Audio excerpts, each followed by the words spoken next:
Vás privítať na našom 3. Habexe.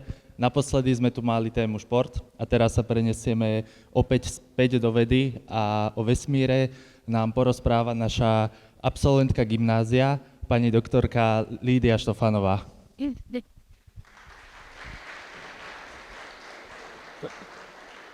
Ahojte.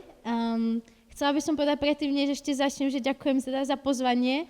Nečakala som, že keď som sedela vo laviciach, tak ako vy, že som takedy takto prídem pozrieť a niečo vám teda porozprávať. A ja teda vám rada byť taká energetická a komunikovať s vami, tak ja dúfam, že sa toho nebudete báť. Ty sa na to moc netváriš. Takže vážila by som si, prednášam pre vás, neprednášam pre seba. Takže vašu spätnú odozvu si budem veľmi vážiť. A vravila som si, že možno, že bude fajn vám povedať niečo o svojom živote a poprosila som, aby to moja dobrá kamarátka Zlatica Puškárová zhrnula do 3 minút.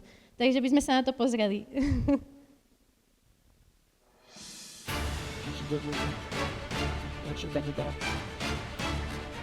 Lídia už ako malé dieťa túžila skúmať vesmír. Astrofyziku vyštudovala v Prahe a doktorát si neskôr urobila v Holandsku. Si pamätám na to, že som vždycky ležala na tráve v noci na našej chate alebo aj kdekoľvek inde a stále som rozmýšľala nad tým, aký je vesmír veľký a nad tým, aká som malá ja a nad tým, že či by som mohla nejako prispieť k tomu, čo všetko poznáme o vesmíre. Lídia už v detstve snívala, že raz pôjde pracovať do NASA. Mňa to už zaujíma od detstva a vždycky ma nelákalo, že dáky lomnický štít, alebo teda vždycky som chcela ísť do NASA. Pracovať v NASA, to bol celý ten taký hlavný môj zámer a chcela som zostať teda astrofyzičkou a tak nejako som si tým postupne šla. Ahojte zlaté talenty, pozdravujem domov na Slovensko z Goddard Space Flight Center. Ty si vlastne prednášala v NASA, tak to je taký sen všetkých astrofyzikov asi, že splnil sa ti ten životný sen? No, z časti áno. For your reference, we are speaking, for example, like 1 grain dot here. Ale asi ten najväčší sen by bol tam v skutočnosti aspoň na pár rokov pracovať. Takže za tým sa ešte stále idem. Aký to bol pocit, keď si sedela v tom lietadle ako mladá vedkyňa a idem do NASA prednášať? Tak samozrejme som sa rozplakala, pretože mne to nikto nechcel veriť, keď som bola malá. U nás v Ružomberku zase tá astrofyzikálna komunita nie je nejaká veľká, ja som si tak nejako všetko musela vyšlapať sama. Po vysokej škole v Prahe si odišla do Holandska študovať? Áno. A v Holandsku som si teda dokončila môj doktorát. This resulted, for example, in attending the summer project with the International Space University in Spain. There are more galaxies. A tam som sa začala zameriavať na rentgenovú astrofyziku. A konkrétne, keď si predstavíš, že napríklad, keď sa pozrieme na naše ruky, hej, tak vidíme vlastne optické svetlo, ktoré sa odráža od našich rúk. Ale mňa zaujímalo, a čo je pod tým? Čo je pod tým povrchom? Čo je ešte hlbšie, než to, čo môžeme vidieť len takým našim okom? A vlastne, keby sme v rentgene sa pozrieme na naše ruky, tak vidíme kosti. A tak nejako podobne vieme študovať aj vesmír. Lidka, ty si mladá vedkyňa, ešte mladúčka by som povedala, ale už má za sebou také ohromné úspechy. A čím to je, že sa ti takto podarilo aj vo svete nejakým spôsobom zaujať? Asi je to tým, že ma to stále baví. Ja mám preto stále nadchnutie, také, aké som mala, keď som bola maličká. A ja veľmi, veľmi rada prednášam o tej astrofyzike. A to ma strašne naplňa, pretože ja nechcem byť vedcom, ktorý robí tú vedu a tú vedu si zoberie do hrobu. Mne veľmi dáva energie to, že tú vedu môžem s niekým zdieľať. Ahojte zlaté talenty, momentálne sa nachádzam v Seoul v Južnej Kórei, kde budem celé leto pomáhať s učením astrofyziky na International Space University. Aktuálne Lídia pôsobí na Masarykovej univerzite v Brne, kde sa spolu podieľa na realizácii prvého českého vesmírneho teleskopu. Simulácie počítačové sú stále veľmi dôležité na to, aby sme náš vesmír pochopili. Už také obdivuhodné nadšenie pre vedu, že som naozaj veľmi šťastná, že sme ťa mohli predstaviť v našich zlatých talentoch, tak želáme ti, nech sa ti veľmi darí v tvojej ďalšej vedeckej práci. Ďakujem. Zlatica Švajdová Puškárová, televízia Markíza. Takže, ďakujem. Ďakujem. Samozrejme, to nikdy nebolo plánované, že takedy budem takto sa baviť s takými ľuďmi, ako je Zlatica, ale bol to veľmi dobrá skúsenosť. Ale ja som vám hlavne chcela dneska povedať o tom, čo sa v tom videu práve nedozviete. A to sú vlastne všetky tie strasti a lekcie, ktoré som sa musela naučiť cestou. A našťastie, alebo na nešťastie tu triedny nie je, ja som mu teda nepovedala, že vám chcem prehrať ešte ďalšie video, ktoré vám možno, že oboznámi to, ako som sa cítila, keď som sedela v laviciach tak ako vy. Niekedy v roku 2007 alebo 2008 si na hodine povedala, že raz budeš pracovať v NASA. Asi polovica triedy sa zasmiela nahlas, druhá polovica potichu. Ja som sa tváril veľmi vážne, ale musím povedať, že som tomu veľmi neveril, aj keď si to neskôr ako staršia niekoľkokrát zopakovala.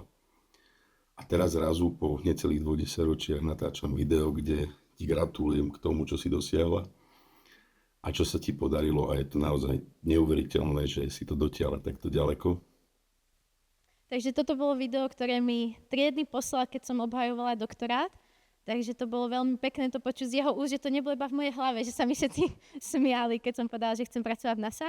Proste vtedy to tak nebolo, nemali sme ani TikTok, mali sme ešte AZE, tak si takto, možno, že poznáte Pocket, Facebook len tak začínal a to bolo iba 10 rokov dozadu, takže ako nejako mi to ľudia neverili.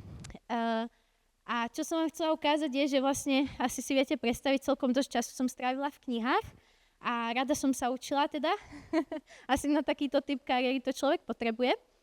A vtedy sa mi vlastne hodne ľudia aj tak smiali. Samozrejme, mali sme dobrý kolektív, ale samozrejme pre každého som bola bifloš, kocka, že to poznáte, stále v knihách, jadida. No ale 10 rokov neskôr som vlastne zistila, že byť kockáčom bolo cool. Pretože tí istí ľudia, ktorí mi hovorili, že som kockáč, že som furt v knihách, mi zrazu písali, že jediné, čo si pamätajú, je to, ako som si šla vždycky za svojím snom. Takže to bola taká prvá vec, ktorú som chcela s vami zdieľať, že ak máte nejaké sny a nikto vám neverí, nech to nie sú možno, že ani vaši rodičia, tak rozhodne odporúčam sa toho nevzdať. Stredná škola skončí, pre niektorých z vás skorej, pre niektorých neskôr. A potom je to v skutočnosti na vás. Aké dvere si budete otvárať a za čím si pôjdete. Takže sa rozhodne nebojte, ak sa vám teraz niekto vysmieva, že ste kockáčom, alebo aj možno naopak, že niečo proste nedokážete, pretože proste fakt sa ukáže, čo vo vás je, až keď tú strednú školu dokončíte. Takže ako ste všetci počuli, moja cesta začala tu na tomto gymnáziu, v týchto laviciach a stále som snívala, že chcem pracovať v NASA. Tá NASA prišla do tohto príbehu vlastne tak, že každý jeden dokument, ktorý som pozerala o vesmíre v televízii, mal vždycky na konci logo NASA. Takže ja som si to spojila v hlave, aha, študovať vesmír znamená pracovať v NASA. Takže tak nejako, ako toto bola taká moja vízia. A ja som vám teda doniesla moju Bibliu, je celkom ťažká, takže toto bola kniha, v ktorej som sa furt vrtala. A to ešte stále nepoznám všetko. Takže kľudne po skončení sa na ňu môžete pozrieť. Sú tam nádherné obrázky a toto a internet. Nič iné. Takže žiadne krúžky vtedy z astronómie neboli, takže ja som si vlastne všetko čítala sama, vzdelávala sa sama. No ale chcela som vám taktiež povedať, že možno niektorí ľudia videli, že som bola iba bifloš, ale mala som rozhodne rôzne koničky. Takže som bola v skautoch, potom som hrávala basketbal, dakedy aj za školu, ale nie zase až na takom veľkej úrovni. A hlavne som tancovala.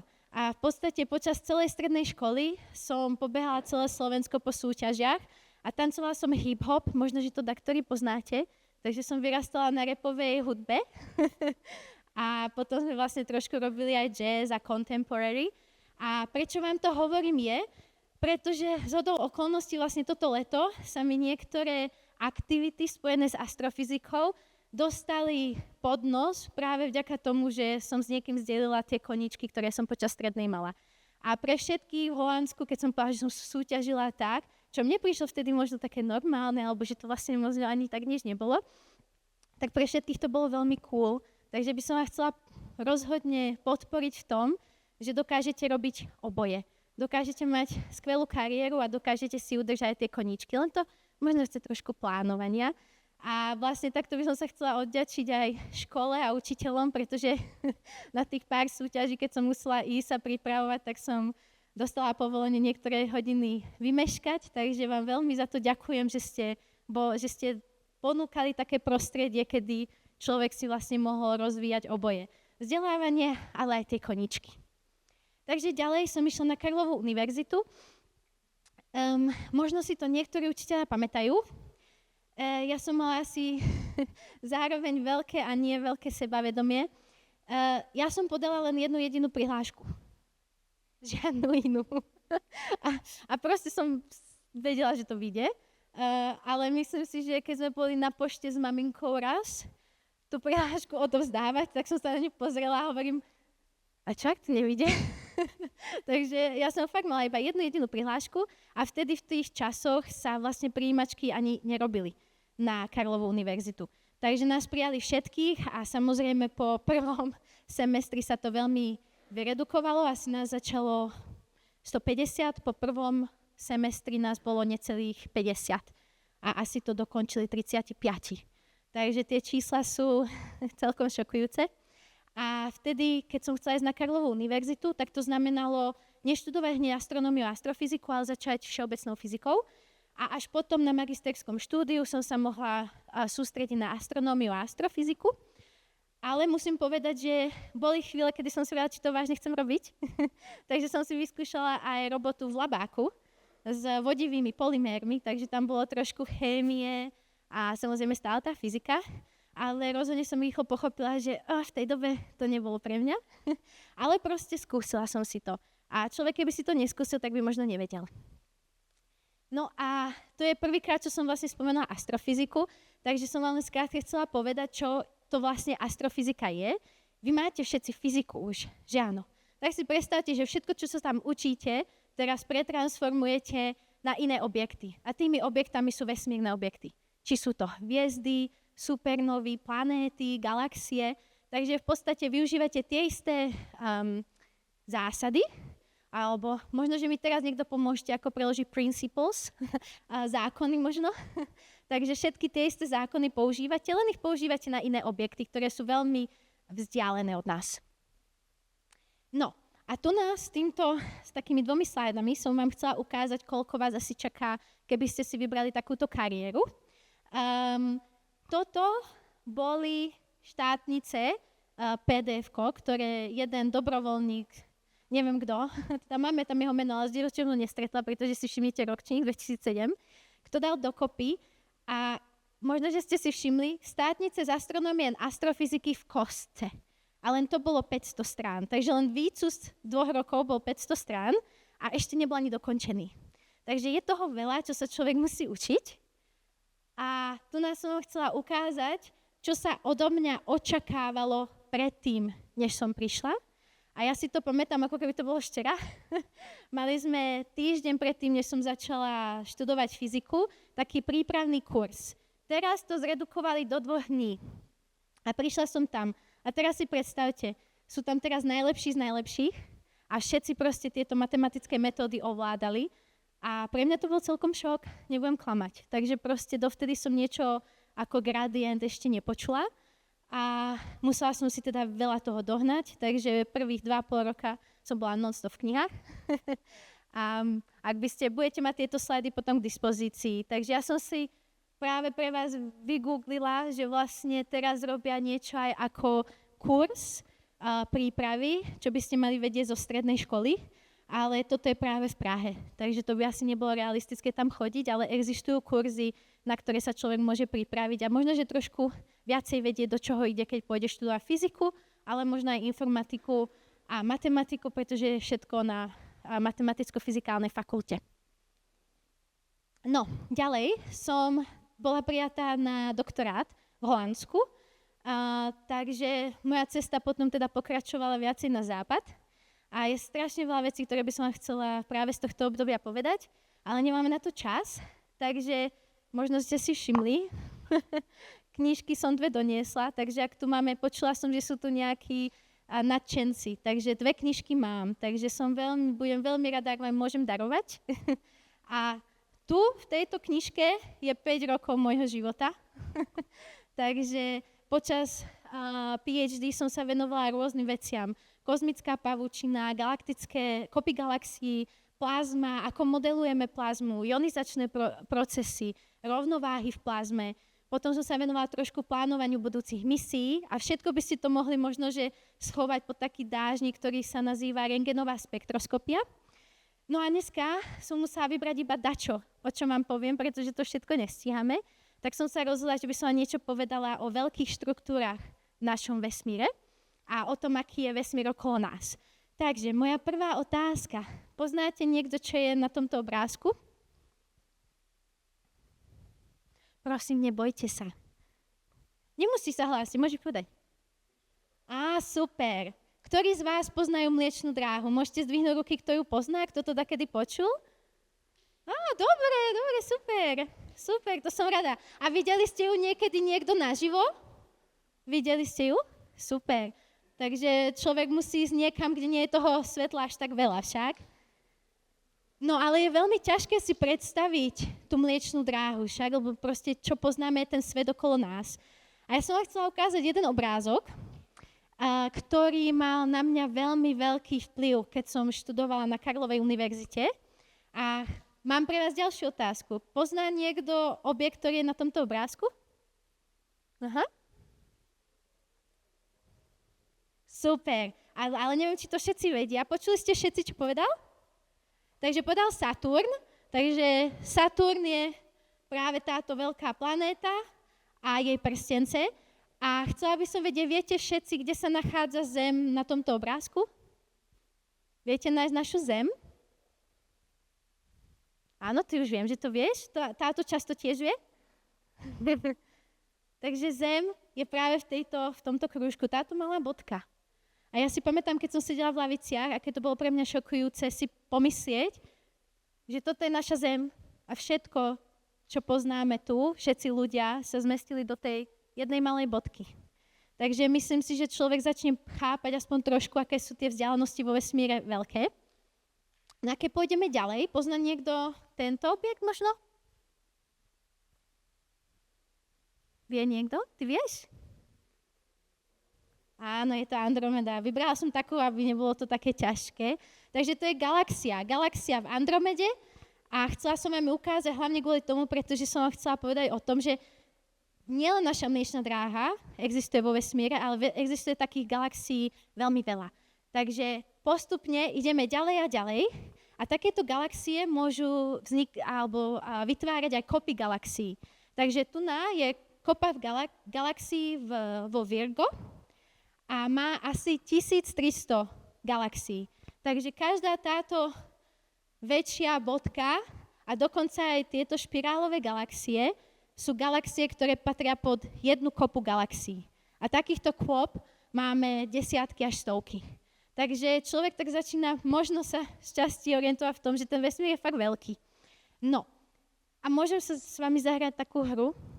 Takže ja by som chcela od vás, aby ste mi povedali, koľko kôp galaxií vidíte na tomto obrázku. A môžete kľudne ísť vylučovacou metódou. Čo je asi minimum? 0, že? A maximum 7. Takže nemáte zase až tak veľa možností. Takže chce si niekto tipnúť, koľko kôp galaxií nájdete na tomto obrázku? 3? Nepočujem? 4? 6. 6 je tá správna odpoveď. Ale trošku som vás nachytala, pretože to nemáte ako vedieť. Ale v podstate som vám ukázala rôzne časti týchto kôp galaxií. Takže vidíte, že len táto jedna je eliptická galaxia, všetky ostatné sú kopy galaxií, ale ja som vám teda v skutočnosti ukázala nielen to optické svetlo, nielen to viditeľné svetlo, ale ukázala som vám aj iné svetlo. Takže kopy galaxií, tu je jeden príklad, ktorý keby ste mali veľmi dobré oči, tak by ste takýto obrázok mohli vidieť. Takže je to jedna z kôp galaxií, ktorá sa nazýva Abell 383. A chcela som vám ukázať, ako taká kopa galaxií vyzerá v rentgenovom obore.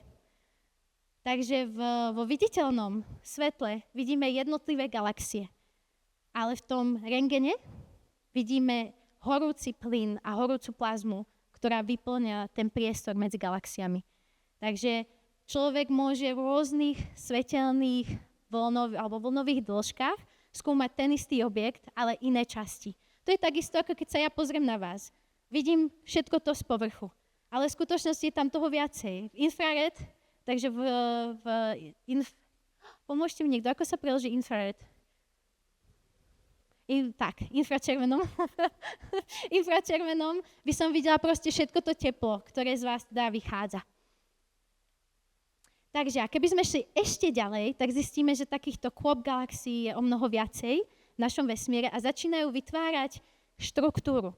A tá štruktúra už možno je trošku viditeľná tu a nazývame ju kozmická pavučina. Takže tu nás som vám chcela ukázať video, ako náš vesmír časom sa vyvíja. A na začiatku to bolo všetko také, hoci kde by ste sa pozreli, by ste videli to isté, ale po čase vidíme, že sa vlastne menšie a menšie veci zhlukujú do o mnoho väčších a masívnejších. Takže menšie galaxie sa zhlukujú do väčších galaxií a vytvárajú takúto kozmickú pavučinu. Niekto to prirovnáva ku špongy, keď umývate riad. A takto teda náš vesmír vyzerá na tých najväčších škálach. Takže tie kopy galaxií by ste našli niekde tu na tú ďalšiu, možno, že nejaké také tie grupy, takže trošku menšie kopy. A oni sú vlastne takto pospájané horúcim plynom. A chcela som vám to isté ukázať, ale teraz v rentgene. Takže uvidíte, že zo začiatku je to len čierna obrazovka, ale po čase sa obrazovka začne mať viacej fialového svetla. A to v podstate len hovorí o tom, že po čase ten vesmír sa ohrieval a tú pavučinu by ste teda našli aj v tom rentgenovom obore. Preto má zmysel plánovať budúce misie, pretože toto sme ešte nedokázali úplne pozorovať. Takže sa snažíme ešte tento plyn nájsť. No a keby niekto z vás mohol možno povedať, no to boli všetko počítačové simulácie, ale keby ste si každú jednu galaxiu, ktorú ste kedy mohli pozorovať, zakresli na diagram, vyzeral by nejako takto. Takže by ste videli, že tá kozmická pavučina je viditeľná, že náš vesmír vyzerá na veľkých škálach ako taká špongia. No, a ďalej som vám chcela povedať o tom, ako som šla na International Space University, na tzv. Space Studies Program. A bolo pre mňa dôležité vám o tom povedať z niekoľkých dôvodov, takže je to univerzita, ktorá vás vzdeláva o vesmírnom sektore, takže o biznise, o vedách, ale aj o tom, ako sa správa ľudské telo v mikrogravitácii, takže keď pozorujú astronautov a čo sa vlastne s nimi deje. Takže veľmi rozdielne veci o vesmírnom sektore sa môžete naučiť. Ale hlavne, prečo som vám o tom chcela povedať, je toto číslo. 20 000 eur.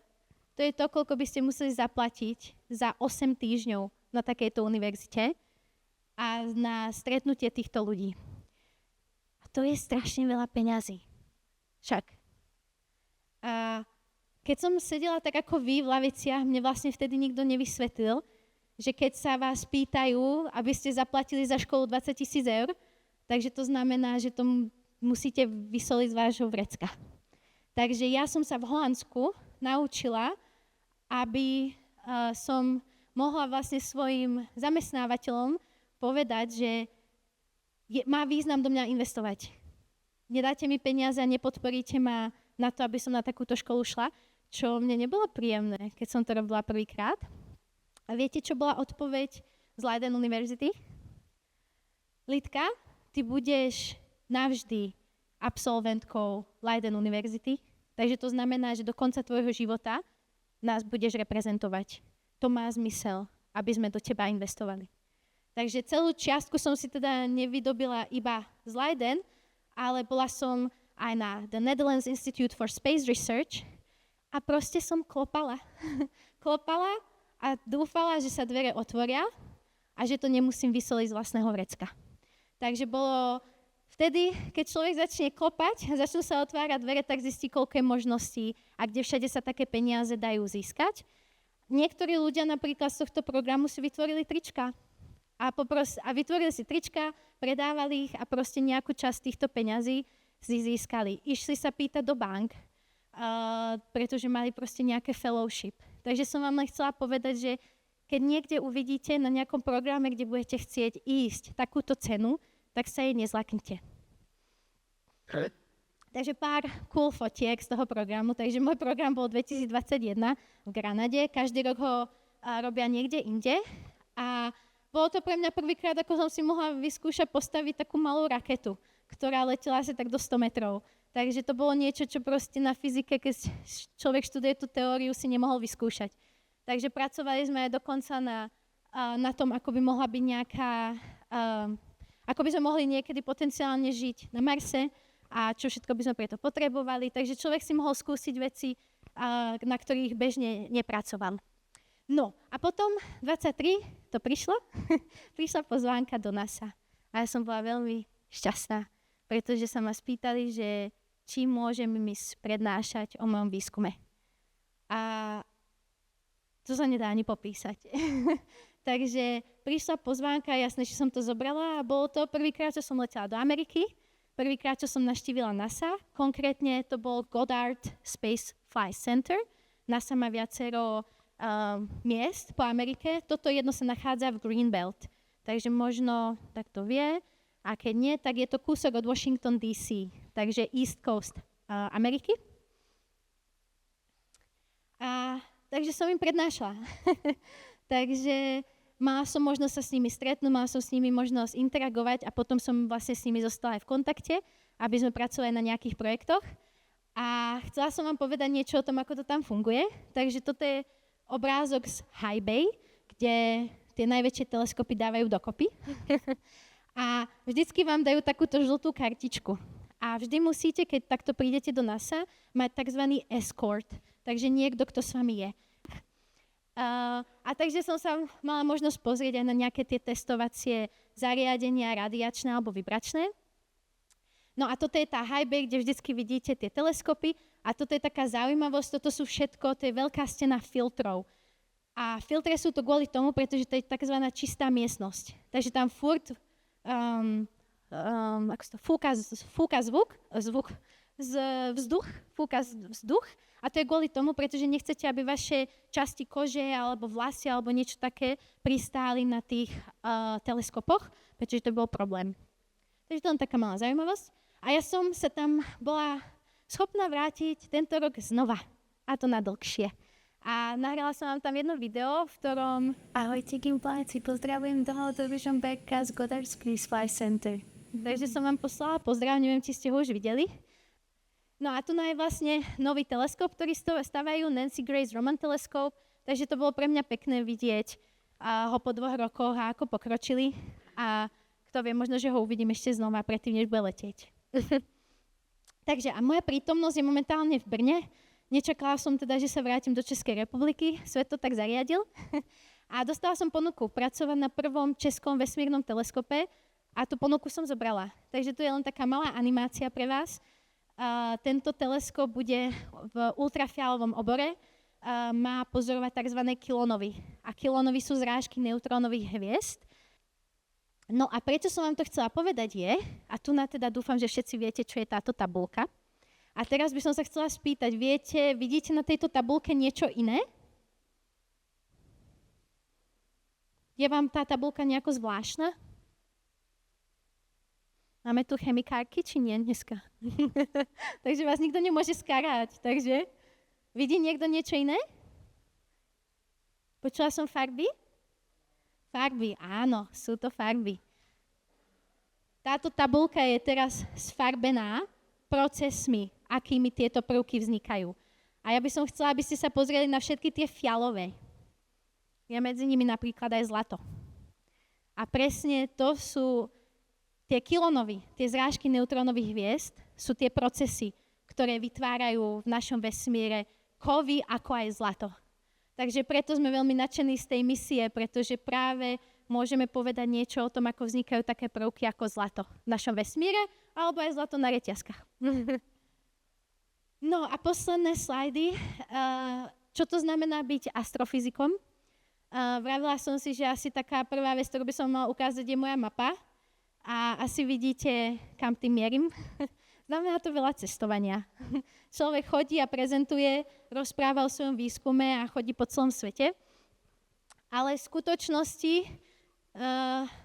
je tá realita ešte trošku iná, pretože predtým človek musí spraviť všetok ten výskum. A keď som sedela tak v lavici ako vy, tak som nevedela, že astrofyzika je v podstate programovanie.